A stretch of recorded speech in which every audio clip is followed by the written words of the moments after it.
tagaasida daawanayaan ay dalku cadada ay joogaan waa in loo wixiyaa sector kan déplacement tagaasida la dhigay oo sound air des carrefours que ça lagu soo durayo in la dhigo des caisses des petits caisses un mètre de 2 mètres saa kala dheer ay dadku ku hoos galaan wax ku iiban karaan oo habeenkii la iska xidho parce que Djibouti inta badan roob ma doodo rooba da baraf bada waxba kuma la rafaa xaga Djibouti la nafco waa wax qui rapporte au pays et dadku inay shaqo abuur bay u noqonaysaa et ça va être plus beau on dit doona waa tigi doona suuqa sabtan ka soo duubayaan tago live soo galo direct أنا واحد يوصل لشيء بدل كي جيبوتي أنا je me demande un peu la question c'est pas que na d'autres quoi ils forcent ce qu'on faire un critique et des hadana إن d'autres إن on donne des productifs en non وحي en قربها des cas أغني au niveau on va la partager peut-être au niveau tourisme au niveau de la santé parce que tourisme quand catégorie santé gano reggae des plein de choses que je peux vous partager وحن كده شغيو des santé gars et دك جيبوتي des تختك وفيدين كرتا دك شقة عبور كنو كان كرتا inay dadku ay wax kala biirsadaan wax fiican kala biirsadaan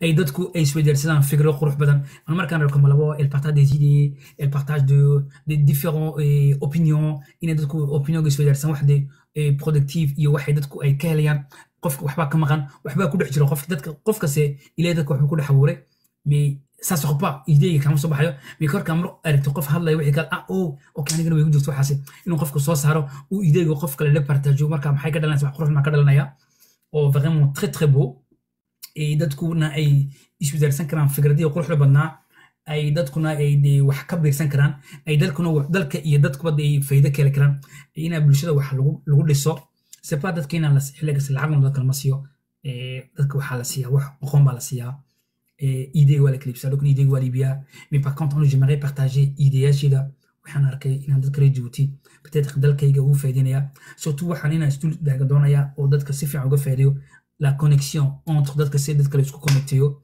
et dadka sida connexion quoi très important qofkan aqoon boo haysta et hadana déjà waxaan isna internet qui nous facilite beaucoup de tâches qui partage des idées vraiment qui wax ka soo dhaweynaya wax iibkii wax kala dalbadii ولكن كاين تان سكول فوكاليزين دمانتين ولا waxaan ka arkay dadka inay school focalisin wala siyaasaddu de okay waa par weeyaan qofka wala kay wixii xun akaarto ku dhalaysa mais par contre ina wax laga gudbo weeyaan calo xumada laga gudbo xumaanta laga gudbo parce que waxaan niga talinaya marka qofku uu wax gaari waayo oo xilliga saacada ku seexdo hada stress baa laga qaadaa macaan baa laga qaadaa cancer baa laga qaadaa iyo plein de choses xanuunka carada stress kenta il faut éviter ça aussi il faut pas que qofka toujours inuu ka fikro wax toujours négativité toujours alo inuu qofka ku socdo crispé toujours inuu ku socdo malheur naftaada cabaraysa wina ku socotay farxad adoo qui fait des pardons et se laisser samuhu les soo dhawaado ça aide le corps ça aide l'esprit ça aide tout parce que عافمات دونو بانay xagan caafimaadku waa les choses le plus précieux au monde qofka maanta lacag wax kuma taraysan da xanuun ku dhaco haduu maanta lagu jaaxayo kuzaanku lacag kuma jaaxayso qof aqoon la ku jaaxay il faut que dadku inay ka arkaan d'un côté différent et d'un côté en même temps que c'est quoi c'est qui rapporte entre connexion et c'est quoi c'est qu'on peut aider l'un l'autre d'abord c'est de s'aimer ça commence d'abord toi-même de s'approcher de s'aimer l'un l'autre de donner de l'aide à ton frère, des aînés aussi, des plus âgés que toi, des gens vulnérables. Il faut toujours donner, d'avoir un esprit ouvert, partagé. Toujours, il ne faut pas penser toujours des mécontentements, toujours. Il ne faut toujours pas toujours penser de choses négatives. Ou des choses positives, ou d'autres cas, ou le partager, de bonnes connaissances et esprit ouvert.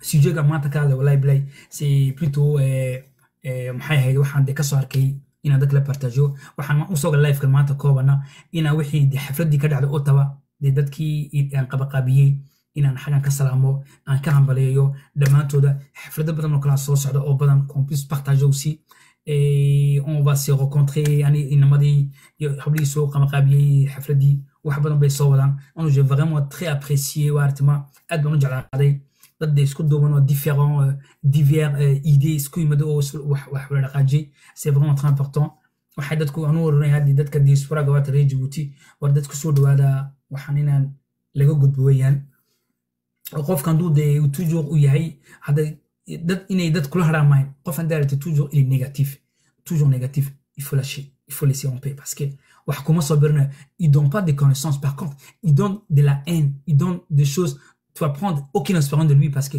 toujours il propage la haine. Prof que Marco haine propagée, ça rapporte rien du tout. Ça ne donne pas quand j'entre chez moi là, je suis vraiment fâché, je suis vraiment énervé. Non, moi j'ai pas besoin comme ça parce que que je suis vraiment d'abord je vois mes enfants vraiment éducation il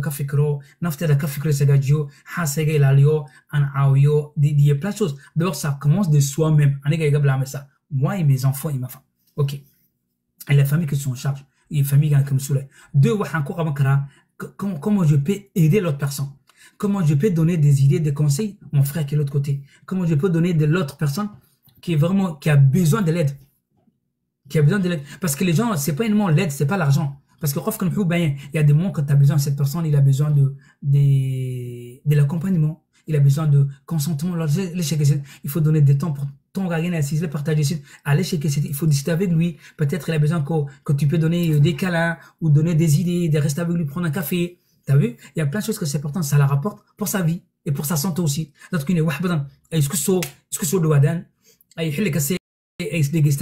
Comme il y a des enfants, comme il y a des femmes qui sont des familles qui sont coincées dans les maisons parce qu'ils sont des enfants, des maisons particulières.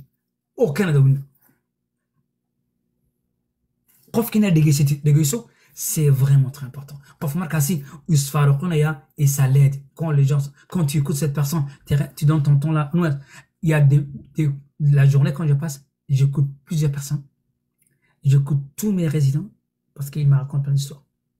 Et moi, je suis vraiment très apprécié parce que je donne mon temps pour que qu'il puisse s'exprimer parce que ça l'aide et ça donne vraiment sa santé, ça l'aide parce qu'il y a d'autres badjrines et d'autres que ça. Et mais ça,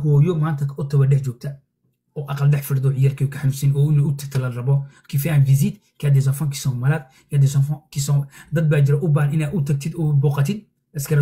même دينته حيكون فسحيسا إن قفك بوقت حنوسا دينته حي فسحيسا إن قفك ده حنوسا عن صواب بغض أو تجو على صوت شكستو.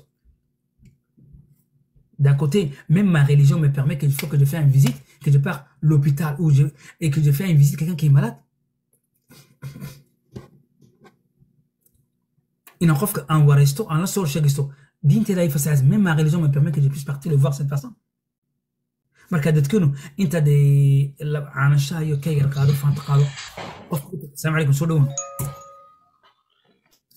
markaasi inay dadku istaagaan ma parce que la vie ça arrive jamais ça marche il faut marcher avec elle il y a des jours qui sont vraiment trop bas il y a des jours vraiment très hauts soo dhawow saada Assalamu alaykum markaasi il faut parce que la vie c'est comme un examen que tu passes وواحد مريسين وامتحان مريس il est là pour te montre comment ça passe c'est une preuve d'examen que tu passes un jour c'est pour toi un jour c'est pour l'autre parce qu'il faut pas se focaliser sur les autres il faut toujours se focaliser sur toi-même moi je suis vraiment focalisé sur moi-même et عيالكيغا bulshada reer Djibouti maxaan ku tari karaa maxaan ku caawin karaa toujours madaxay ka dhexgoysa dalkayga yar baan ka soo baxay waxaan uga soo baxay caraan uga soo baxay caradii inaan haysto ma rabo. Il ne faut pas que je regarde toujours ce qui s'est passé. Il faut que il faut que j'oublie tout ce qui s'est passé avant. Parce que c'était un destin qui est écrit pour moi. On a un destin aussi. Et j'ai remercié à Dieu. Merci beaucoup. Alhamdulillah. Il a oublié tout ça. Parce que Arzara dit Djibouti, il a maté. Là que j'ai réalisé que erreur ben le il a issoudé. D'abord il a sommeillé. Harka avec Adamati, Haga Matimde. Prof que ça va nous t'a réalisé. Parce que tout est écrit ton destin. Les gars. Hakou fikirna Human. ku fikir wanaag do xaga waxaan soo galay maanta wallahi bilay inaan dadkii ka soo shaqeeyay xafladda quruxda badan leh oo deeqayaha leh oo khatarka dii parmi dadka ma ku jiraan waa mid ay ka shaqeynayay este vraiment waxaan la seexday ahayd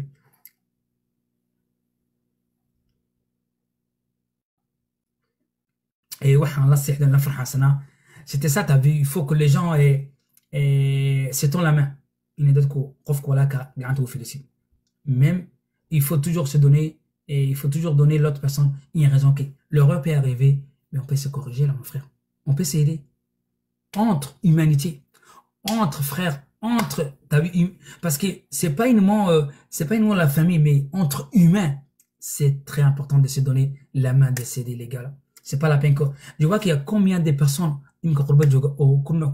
qui vit avec le stress, manque d'argent, manque de transport, et problème de mariage, problème de couple, et problème de santé, et problème de... Oui, j'ai travaillé au Talasébé. J'ai commencé 99 qui وحنا كتجي 2006 ما كتجي. حنا شغالين الله يرحمه جامع جلال. الله يرحمه وضيف في عمها ولكن on a pris son fils Mahdi. Mais جامع جلال oui, j'ai travaillé au Talasébé. Ça c'est vrai. Parce que là où j'ai commencé mon carrière tout petit من هكذا des يرانتي دي حاجة ما كصوب لا بي pourquoi. Après je suis parti en 2006 marqué le Fleck Kempinski à 2006 quand j'ai quitté 2017 qui faisait 3 ans équivalence que 2011 qui m'a catégorisé ou en 2015 parce que j'étais vraiment j'ai passé un moment un peu creux noir pour moi aussi chômage dans soir qui j'ai passé dans soir qui c'était tout ça c'est une preuve que j'ai passé c'était une expérience que j'ai passé et couper les salaires couper ma poste et garer les cadeaux j'ai passé plein de choses dans ma vie mais j'ai pas arrêté je vivais avec. C'était une preuve que j'ai passée. Grâce à Dieu, merci beaucoup, Malaï. Il a une j'ai cherché toujours la justice qui va en donner. Ça n'a pas marché. Et là, j'ai pris l'avion. Je sais que j'ai pris l'avion, que j'ai dit peut-être, mais ton destin est fini à Djibouti, mais que tu changes le destin, voir notre ailleurs. C'est ça que j'ai quitté. Mais j'ai jamais pensé que je vais quitter mon pays. Jamais. Parce que,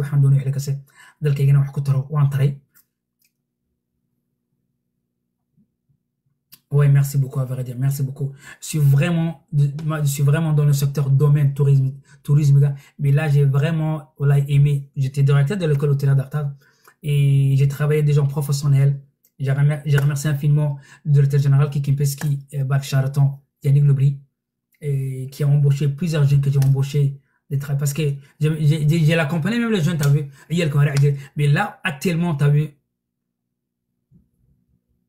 Merci beaucoup, voilà. Il faut, parce que notre pays toujours a besoin le tourisme, c'est vraiment un potentiel parce que on a des poissons fraîches, il y a plein de choses, t'as vu, mais il faut toujours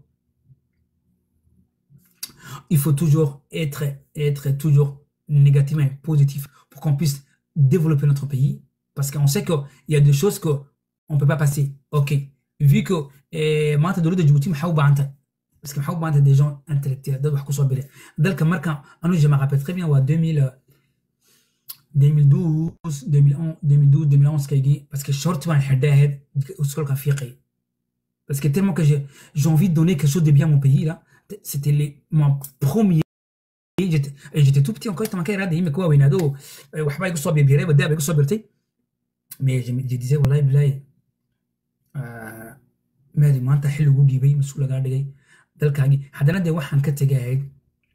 j'ai quitté un salaire de presque 400 000, je suis retourné un salaire de 200 000. 400 000, directeur général, directeur FMB, un salaire de presque 600 000. J'ai quitté, je suis parti chercher un salaire de 200 000 au gouvernement. Après, le destin est déjà arrivé, c'est pas grave, je respecte. Il faut que j'ai tourné la page et j'ai commencé une nouvelle vie. Je vis une nouvelle méthode, j'ai compris un nouvel système, j'ai appris une nouvelle route. Alhamdoulilah, santé, j'ai partagé les Djiboutiens. Au niveau, ça va aider beaucoup de gens. Et d'abord, et vraiment que certains tourisme, d'abord, il faut que on peut donner d'être les vaccins. C'est pas la peine que office tourisme les développer que des guides où ils vont partir prendre des taxis, le prix qu'ils vont payer. Et il faut que déjà on a des internet dans il y a internet que d'autres quand même que عندك كوكو جبوت من تيجي جوجل كوكو محي شيء تطلع لك مجرو حاجه تيجي حاجه parce que il faut mettre ministère d'affaires étrangères je dis s'il vous plaît ministère d'affaires étrangères il faut qu'on met notre site le site que Djibouti il l'a gardé à jour ça c'est que conseil en essayant parce que conseil que Djibouti site que nous il nous le قف مركز تجسين التقلال كذا سكوحي واحد سوحي واحد سوق هذا حاجه تجد لاغاش اي budget non il faut toujours déclarer il faut toujours mettre à jour parce que les gens واحد يحل لك سكر ديان les informations dans l'internet il faut que l'internet que Djibouti il n'est pas à jour cher gouvernement de l'eau de Djibouti, je passe aussi des il faut il faut que il y a combien de jeunes intellectuels du Canada au niveau éducation, au niveau tourisme, au niveau de relations, au niveau plein de choses des Djiboutiens surtout surtout justice mais d'autres qui n'ont justice car prof que ça vous kubara ou kumara c'est son compétence et c'est qu'il a pris à donc waxa ku lagu hela en jogo Canada au kale prof connaissance rentre en tant que ton niveau éducation où il est tu peux avancer et l'éducation moi surtout prof quand même que school bandibo galamika cette année je souhaite de reprendre encore l'école et faire balkan waxyo laba sano ku turto laba sano waxyo TS travail social peut-être si j'ai le temps aussi forcer dans la radio qu'on puisse être travailler pour le travail social dadka ou adego in dadka aussi adegaba di hadana dalka Djibouti le tourisme aussi balaranaya maxaan isku weydiya c'est quoi c'est que dadka ministre du tourisme Djibouti muxuu focaliser muxuu dadku isku alwa dadke mais est-ce qu'il va marché intérieur ou marché extérieur comment on peut attirer les gens d'extérieur parce que c'est ça que nous on veut Djibouti waxay u baahan tahay dadkan de soo hada dadkan dadka marka wadanku dhex joogaan waxa laga iibshaa wadanka waxa noo dhex yaala waxaan furaysaa restaurant galaysa waxa kaaga soo baxaysa restaurantki muxuu Xamdani restaurant national kalun maqaxiya kale ma jiraan dadku tay karaan meel kale oo lagu iibiyo wax tradition ma jirto dadku meel ay boqon karaan ma jirto parce que dadku ina loo soo galiyo waxa la siidka loo soo galiyo Djibouti oo office tourisme loo waxay il faut que office tourisme ka galisin oo santé surtout santé ok anu de waa wadankaygii j'ai tout donné marka hore waan soo siiyey